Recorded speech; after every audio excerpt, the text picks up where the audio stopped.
Hey guys, this is part 3 of my series where I'm ranking all of the historical fiction and fantasy TV series that I watched in 2023.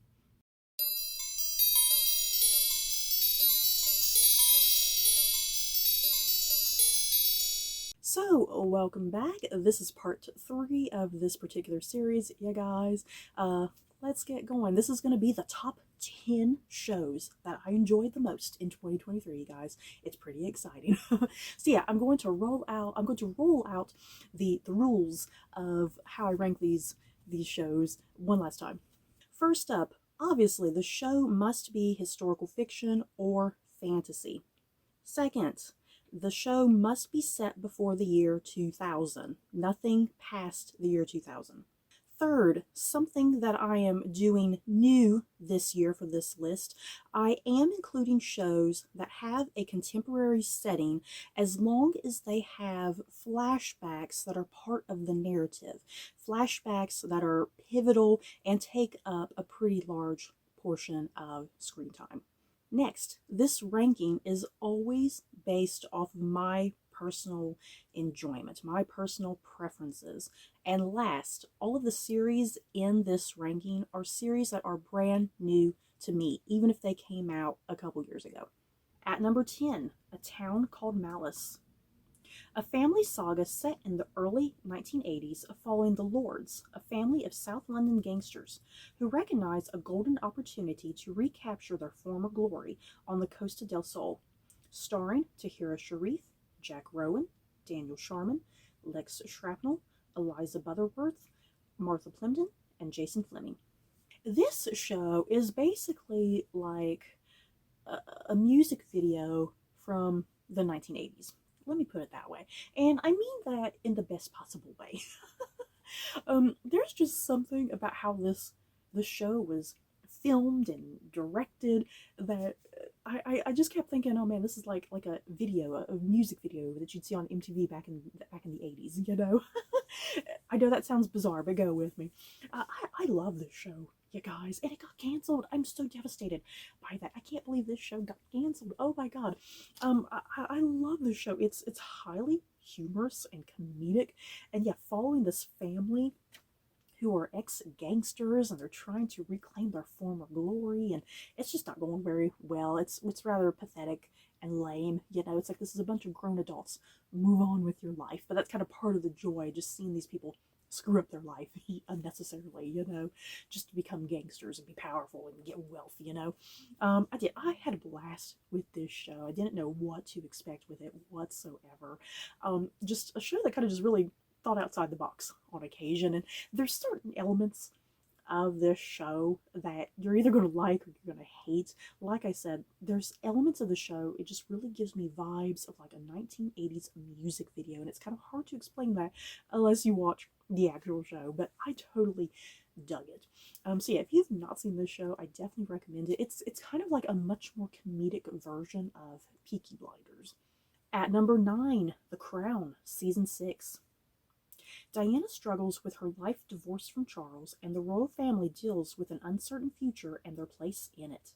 Starring Imelda Staunton, Jonathan Pryce, Leslie Manville, Dominic West, and Elizabeth Debicki. I can't believe we finally made it to this point in The Crown, you guys.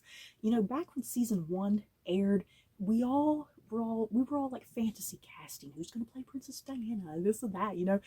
And yeah, just years upon years later, we have finally reached the conclusion to The Crown. Because the creator of the show always said he was aiming for like 6 seasons, and yeah, we're finally there. I really enjoyed this last season. Yeah, the first 2 seasons are definitely still the far superior seasons of the show, but this was still a very satisfying conclusion to the show. Once again, taking some liberties here and there. It has to. Even though these characters are based off of real historic people, the show has a job to do at the end of the day, you know. It has to give these characters, because they're characters, you know, they are characters. They have to have arcs and plots and emotional journeys and emotional baggage, you know, that perhaps maybe they didn't really have real life, you know, because we don't know. We don't know every little detail of these people's life. So yeah, the show has a job to do and to make them interesting and to make them entertaining. But I did. I love this final season. A really satisfying conclusion. A lot going on. We get the death of Princess Diana. We get some Kate Middleton finally being introduced. We get more of Prince William and Harry, and we get Charles and Camilla getting married, and yeah, the Queen celebrating like her golden jubilee and all that, you know. Yeah, a really nice conclusion to the show, and I'm sad that it's over, you know. It's like I wish it could keep going, but alas, it will not. At number 8, Vikings Valhalla Season 2. Leif and Harold begin an arduous journey to Constantinople to get an army. Freydis finds the mythical Jomsborg, only to discover it ruled by a tyrant, and in London, Queen Emma tries to unravel Earl Godwin's treachery and manipulations. Starring Sam Cortlandt, Leo Suter, Frida Gustafsson, Laura Berlin, and David Oakes. Another intense, thrilling season to Vikings Valhalla, based, or a spin-off rather, of the original Vikings television TV series. Season 2 was so fun, so good. Lots of drama, lots of killing. They're using axes and swords. It's great. Blood, guts, gore everywhere. Fighting battles. I don't know what else to say about this show. You know, it is what it is. I highly enjoy it. I was a fan of the original Vikings TV show. Yeah, I think the original show is definitely probably the superior show, but this show still has it all. It still has great cast and just atmosphere and mood and vibe. It really captures, I think, this historic setting. You know, even if there are inaccuracies in there, it's like I don't care. It's still, once again, it captures that mood and vibe of the Viking period, which I think is what's important, and kind of gives you a good idea and sense of the culture and how these people lived and all the turmoil going down in this period, you know, all these different nations and whatnot and peoples. At number 7, Shadow and Bone Season 2. Alina continues her quest to find the final amplifiers that will help her take down the Fold and destroy the Darkling. Starring Jessie Miley, Archie Renault, and Ben Barnes. You know, why did Netflix cancel this show? I am just so irritated and upset and disappointed that Netflix canceled this show.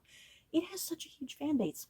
You guys, that's my understanding anyway. I always see so many people talking about this show, making fan videos, fan fiction, this and that. I love this show. Even though this second season, to my understanding, concluded the main Shadow and Bone trilogy, my continuing understanding is that it was going to kind of continue into kind of some of the spin-off series and kind of tie in a lot of stuff there. And I'm upset about that because I really wanted to see where this story was going to continue, where this world was going to continue. Because yeah, even though the second season finalized certain things, there was still so much more potential for other things to go on and happen, where these characters and their lives are going to go and their futures.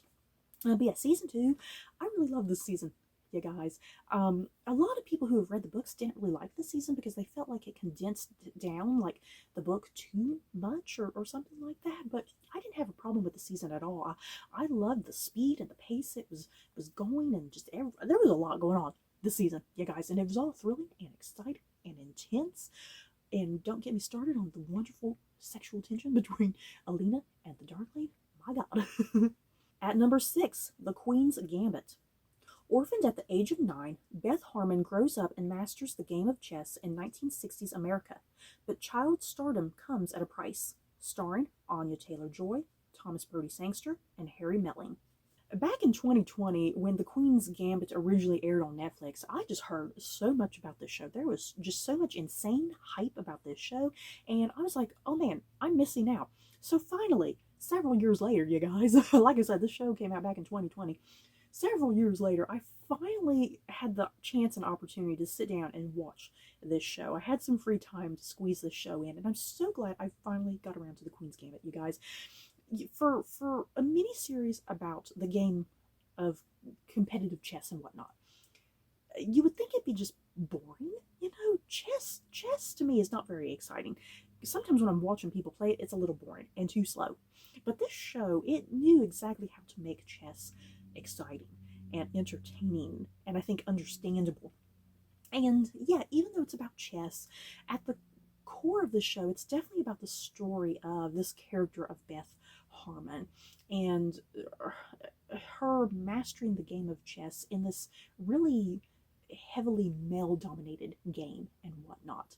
And she's just such a flawed character, and I love that about her character because she's not perfect at all. She doesn't conform to society and what everyone says a girl her age should be doing here in the 1960s and whatnot.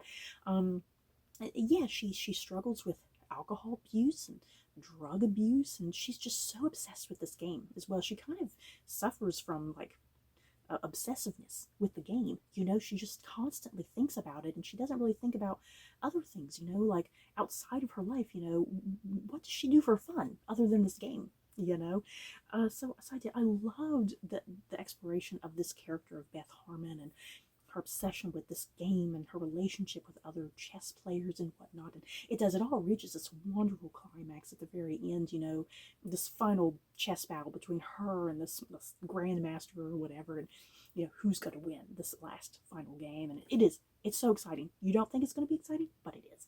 At number 5, The Great, Season 3. Catherine and Peter attempt to make their marriage work after she nearly killed him. It's time for Catherine to see her vision of an enlightened Russia come to fruition, but many do not agree and plot against her. Starring Elle Fanning and Nicholas Hoult. Oh boy, you guys, Season 3 of The Great was devastating. My God. Obviously, I'm not going to get into spoilers, but if you know what happened in Season 3, whoo, it was a lot. Season 3 was so good, you guys. Oh my God. And I am so angry that Hulu canceled this show. My God. There's a lot of great shows canceled in 2023, and yeah, The Great is definitely up there, pretty high on my list of shows that I am the most upset and disappointed that got canceled. It's a crime, seriously, it is an absolute crime this show got canceled, because this show it's a historical fiction show, but it's ultimately a satirical comedy, and it just totally takes a whole new approach to the historical fiction genre, because a lot of historical fiction is really dark, depressing, and whatnot, and kind of filmed a certain way. And this show is not shy about taking its own unique approach and doing just wildly different things. It's just so outlandish in like the costuming and the hair, the makeup, the language, how these characters speak, you know. And even though it's rather anachronistic in some ways, it's like it lets you know from the very beginning. At the beginning of every episode, it says, you know, based on a mostly true story, you know. It lets you know that it's taken liberties and whatnot, not to take it as 100% gospel truth. And I love that about this show. You know, it has definitely those kernels of truth, of historic accuracy in there, but it plays around. You know, characters who should be dead are not dead. You know, it's just such a fun, light show. And yeah, this season it definitely gets darker in the second half of the season, which makes me wonder what a season 4 of this show would have looked like. If it would have been much darker, even though it might have been still a comedy, that it would have been verging more into maybe like a black type comedy. But yeah, season 3 was such an amazing season. I'm absolutely devastated it was canceled. Hulu, I'm coming for you. At number 4, A Small Light follows the remarkable story of Miep Gies, a Dutch woman who risked her life to shelter Anne Frank's family from the Nazis for more than 2 years during World War II. Starring Belle Powley, Joe Cole, and Leah Schreiber. You guys, this show was actually number 1 on my ranking for a very long time. It took a while for other shows to usurp the number 1 ranking of this show initially. So, yeah. Oh my God, this show, you guys. Like I said, it's about this young woman who helped Anne Frank and her family and all the other people that were in hiding during World War II. And it's kind of an unheard story in some ways, because we all know about Anne Frank, we all know she went into hiding, but not very much is known about the people who helped hide these people, you know? So I liked that focus, you know, even though like Anne Frank and her family and the other people that are in hiding, even though they all feature as characters as well, for the most part, they are mostly reduced down to supporting roles. And it is very much highly about the character of Meep Geese, and how she gets acquainted with the Frank family, and yet everything she risks to help hide all of these people, because if she was to have been caught, yeah, the Nazis would have put her to death, So I love this story. It's about hope and perseverance and resilience. Yeah, in a world that is falling apart, and there's no stability, and there's cruelty and treachery. In Even in this dark, hopeless world, you have this small little ounce of hope in there, and that's what Anne Frank's diary is about. If you've read Anne Frank's diary, here's a young woman who she just dreamed of, getting out of hiding, and resuming her life and being a young woman, and all of that was cut tragically short. And yeah, her diary is what's left of her, and her hopes and her dreams. And despite that darkness and sadness, it's like you need to think about, that a woman who was facing all this, and she still had hope and whatnot at the end of the day. So yeah, that's kind of what the show boils down to. It's about hope and dreams and the future, and working through all of the bad, and working against people who are against you and whatnot. I just freaking love the show, you guys. Put me to tears on numerous occasions. It's like, even though I know where it's ultimately going, it's still like got to be, for the most part. Yeah, if you have not seen the show, it's on Disney Plus. You really, really please need to give this show a shot. I don't think you're going to be disappointed. Like I said, I initially had this show at #1 for a very long time. At #3, The Fall of the House of Usher. To secure their fortune and future, two ruthless siblings build a family dynasty that begins to crumble when their heirs mysteriously die one by one. Starring Carla Gugino, Bruce Greenwood, and Mary McDonnell. So this is another show on my list that, for the most part, has a contemporary setting, but every so often in there, it does have big pivotal flashbacks to the two Usher siblings, Roderick and Madeline, because these flashback sequences are very important to understanding them as characters, and the decisions that they make, and how the events of the contemporary setting play out, because it's all pretty crazy. As I already kind of said from the synopsis of this, their heirs are dying off one by one under incredibly strange circumstances. And what I loved about this show is it's all retellings of classic Poe stories, Edgar Allan Poe stories, and I love all things Edgar Allan Poe. Yeah, guys. Yeah, this show, it adapts not only The Fall of the House of Usher, which is kind of the large framework of the show, but yeah, like The Raven, The Pit and the Pendulum, The Black Cat, The Mask of the Red Death. It goes on and on. I loved it. And yeah, it takes such a unique approach to telling Edgar Allan Poe. Even though you have the overall frame of The Fall of the House of Usher, but then every single episode adapts a story, but like it's all like the children of Roderick Usher and whatnot, and somehow each episode one of them dies mysteriously. It's no spoiler to say that. It's kind of the fun of the show, how these people get killed. And the thing is, they're all terrible people because they're all wealthy and they can do whatever they want, say whatever they want. So yeah, part of the fun of the show is all these really terrible people, how are they going to get their comeuppance? What's going to kill them in the end? And yeah, this was created by Mike Flanagan. So if you've seen something like The Haunting of Hill House and The Haunting of Bly Manor, I think you know easily what to expect with this show. I love those two shows, and yeah, Fall of the House of Usher might be my new favorite. I don't know, maybe. At #2, Chernobyl. In April 1986, an explosion at the Chernobyl nuclear power plant in the Soviet Union becomes one of the world's worst man-made catastrophes. Starring Jared Harris, Stellan Skarsgård, and Emily Watson. Whoo, oh boy, you guys, wow. This show, I think, received a lot of critical praise and hype, and I think it got a lot of stuff around award season, if I'm not mistaken. It came out back in 2019, I think, and yeah, I'm just now getting around to this show as well. Wow. I get all the hype for this show. Oh my god, just whoo. it's hard to even talk about this show.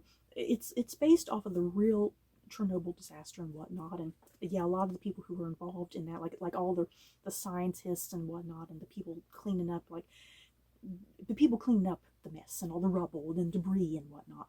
Um, this was such a raw, gritty, honest look into the Chernobyl disaster. It's not an easy viewing experience whatsoever. You really do need to be in the mood to watch this show. It's really highly disturbing and upsetting. It doesn't shy away from nuclear radiation, what that does to a person and to someone's body. It doesn't shy away from that. It doesn't shy away from like the cleanup. A lot of people who lost their lives in the cleanup, people making that sacrifice knowingly that maybe they had days to live after doing this, but yeah, doing it for their country and doing it for the cause. Like, we need to keep this contamination from spreading and from killing other people. And yeah, there's a whole freaking episode where some characters are running around having to shoot and kill contaminated dogs and cats and household pets, and it was so upsetting and devastating. So you have to be in the right frame of mind to watch this show, but I think it's well worth it. It's a great history lesson into the Chernobyl disaster, and it helps clarify things and clear things up, especially like for an American viewer. Just the sheer perfection of the historical research going on in this show is absolutely stunning and amazing. Every second of this is thrilling and engaging, pulls at the heart, and really gives you this intensity and this sense of urgency as you're watching it. I could easily rewatch this show. I don't know if I could put myself through all that craziness again, but I could definitely see myself rewatching this in the future. And at number 1, Dark, seasons 1 through 3. Follows the inhabitants of a small German community who time travel in an attempt to right the wrongs of the past and the future after the mysterious disappearances of local schoolboys. Starring Louis Hoffman, Lisa Vicari, Andreas Peichman, Oliver Masuki, and Jelinka Jenkins. So, Dark is one of those Netflix shows that just kind of year after year, I kept hearing a lot more about it every year, and it really quickly got its own fan base. It was a really niche show, but I kept hearing a lot about it. So finally this year, much like Chernobyl and The Queen's Gambit, shows that came out years ago, I finally got around to Dark. And yeah, what you need to know about Dark, it's all done in German, which I loved. I love the German language. It's completely done in German cast, German crew. And yet in this small community, some boys have gone missing, and the show quickly just spins out into this whole thing involving time travel. It's insane. And I don't think that's really too much of a spoiler to say it's about time travel, because I think over time a lot of people have kind of figured that out about the show as it's gone on, because I found out that it's about time travel. Yeah, you have parts that are in maybe the 1800s, or parts that are in like the 80s and the 50s, so there's like that, and you have like a contemporary setting, and we do eventually kind of get to the future at some point. There's elements of that. This show is just so brilliant, you guys.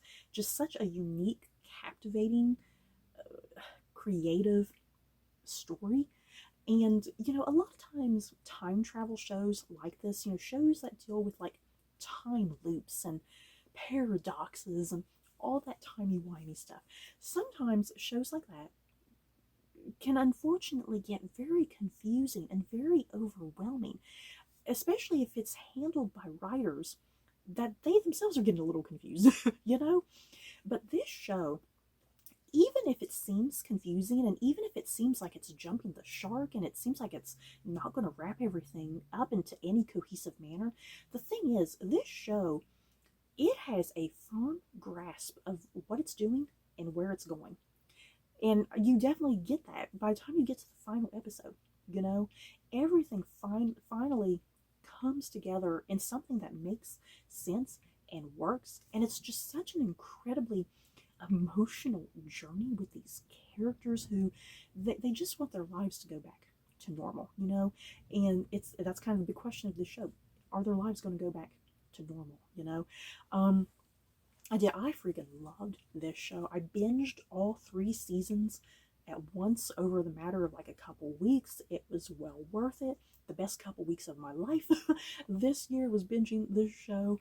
And it's one of those shows that I feel like if like on repeat viewings, you're just going to notice something different every single time, and something is going to like click in a different way. Because I'm definitely really curious to rewatch this show, like knowing the direction it goes, knowing where certain characters wind up, knowing where certain plot arcs go, and the fact that when you think about it, certain things were set up from the very beginning without you perhaps even knowing it. Like things that happened in season 3, when you think about like season 1, for instance, it's like, oh, that was set up way back then. I didn't even realize it was being set up back then, you know? So this show, just all of the praise and applause to the team of writers on this show, because this show is how you do time travel. This should be like, if people are doing like a time travel show, they should be watching this show to get ideas about how to handle time travel.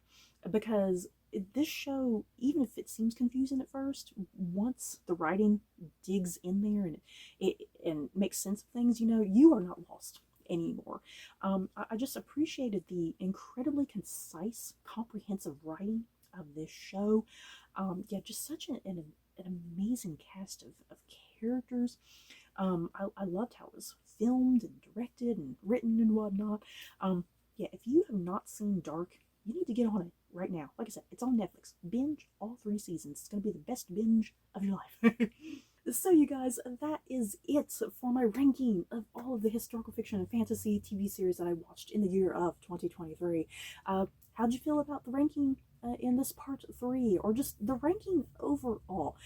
Well, as I said at the very beginning of this video, when I was talking about like through the rules and whatnot, it's all based on my personal preferences and my own personal entertainment level. You know, there may be shows that you did not enjoy as much as me, and that's okay, and you rank them lower on your list.